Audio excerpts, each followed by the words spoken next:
അങ്ങനെ വലിയൊരു ഹിൽ സ്റ്റോമിനൊക്കെ ശേഷം വീണ്ടും നോർമലായി നമ്മൾ ട്രക്കിംഗ് സ്റ്റാർട്ട് ചെയ്തു. മഴ പെയ്തതുകൊണ്ട് തന്നെ മോസ്റ്റ് ഓഫ് സ്ഥലങ്ങളും ഭയങ്കര സ്ലിപ്പറി ആയിട്ടുണ്ടായിരുന്നു.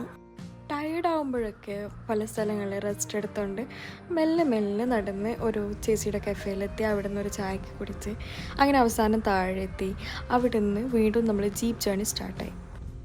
ആകെ കൂടി നമ്മൾ 1.5 കിലോമീറ്റർ മാത്രമേ ട്രക്ക് ചെയ്ത് നടന്നിട്ടുള്ളൂ. ബാക്കിയുള്ള ഒരു 8 കിലോമീറ്റേഴ്സ് നമ്മൾ ഓഫ് റോഡ് ജീപ്പ് ജേർണി ആയിരുന്നു. 100 മീറ്റർ 200 മീറ്റർ ഓട്ടോ പിടിച്ചു പോകുന്ന ഞാൻ 1.5 കിലോമീറ്റർ അങ്ങോട്ടും 1.5 കിലോമീറ്റർ ഇങ്ങോട്ടും ട്രക്ക് ചെയ്തുകൊണ്ടാണ് വന്നത്. I know it's a big deal for me.